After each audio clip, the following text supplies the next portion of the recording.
Chapter 26. Be prepared. No, you're not real. You came out of a book. Silas stared at the ghostly lion in shock. His voice was a gasp, choked off by fear running rampant through his body. His breathing sped up as he tensed on his bed. The lion reared back and laughed as a sinister smile twisted at his jaws. His eyes glowed with emerald light, but his voice sounded weirdly calm and alluring. Oh, the lad doth protest too much, methinks.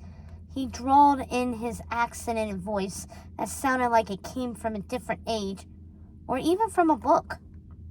The book. Silas jerked his gaze to the legend of Scar, the drawing that the lion had crept from, obvious by the claw marks trailing away from it that had been gouged into the floorboards, now showed only an empty throne with 3 hyenas bowing down before it. He'd escaped from the book, though it seemed unreal beyond any possibility, and stood in his room. He growled in a low purr and aimed one claw at Silas, or rather at the walking stick, which leaned against the bed. Silas had been sleeping with it lately. All I seek is the staff, no more, no less. So hand it over to your king, little cub. His voice turned dark and threatening on that last part. Silas tried to think fast. If he gave the lion the staff, would this nightmare be the kind you couldn't wake up from because it was your life finally be over? That idea brought with it a feeling of sweet relief that he'd found a way to fix everything. But then his eyes darted back to the book. His heart sank as dread rushed back in. The staff was the key to the camp spirit. But there was more.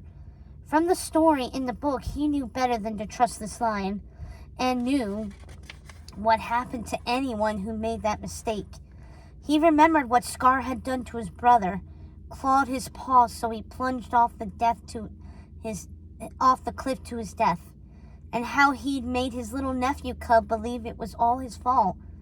The warning was clear. Scar was evil and sinister and always plotting. He only looked out for himself. He wanted to be king and rule everything, no matter what it took or who got hurt in his quest for power. That meant Scar wanted his aunt's staff for reasons that couldn't be good. The staff had powers. Silas had witnessed them on more than one occasion. To give this ghostly lion even more power, well, he didn't want to think about it. The idea was too frightening and terrible. There was a reason that his aunt had locked Scar away in that chest. Do not dawdle, little prince, Scar said in a bored voice. He sounded a bit put out. Trust me, better to do this the easy way. Okay, Silas said, still thinking fast. Oh, that's better, Scar said. He reached his claw out for the staff.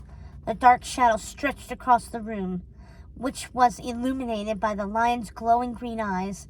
Silas grabbed for the staff as if to hand it over, but instead he wielded it like a weapon.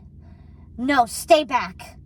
You killed your brother, and you hurt my father in that accident. The staff pulsed with light, repelling Scar. He snarled, crouching back from it, then recovered slightly and rolled his eyes. I'm surrounded by idiots. As much as I'd love to take credit for that whole bridge fiasco, I have far too much pride. That wasn't me, little cub. Silas already suspected as much, but he'd wanted confirmation from the lion, and now he had it. Hand it over, Scar snarled, as the hyenas took up their creepy laughter outside. Scar swiped for the staff again, but Silas rapped at him with it. The magic in the staff exploded out in a burst of red fire and fought the lion off. Scar yelped in pain and clutched his wounded paw, then vanished in a puff of red smoke. Even the hyenas fell silent, as if they knew their king had been defeated. Silas couldn't believe it. He had done it. He defeated the ghostly lion, thanks to the staff. Instead of running away or calling for help, he stood up and fought back, even though he was afraid. His father was right. Courage wasn't found in going to look for trouble.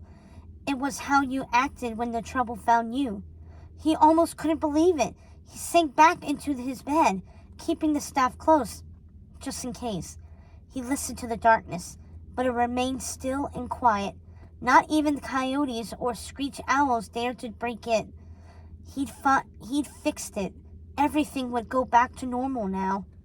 I did it, Silas whispered in awe. For the first time in his whole life, he didn't feel like a coward.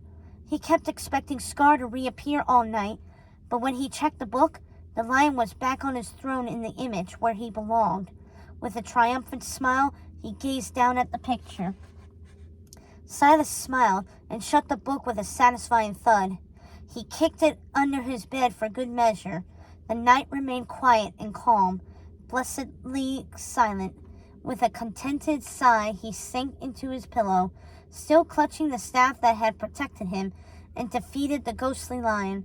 Finally, at long last, he fell into a deep sleep full of happy dreams, where his father was fully healed and had restored the camp to its former glory. Excited campers streamed through the entrance and into the huts and mess hall, filling the camp with their laughter and chatter. He woke the next morning to bright sunlight, with a smile still plastered to his face from his dream. That was all going to come true now. He yawned lazily and lay back. But then, shrill screams pierced the morning air, and not just any screams. It was his mother. The screaming resolved into words. She sounded panic-stricken. Oh no. George. He's missing.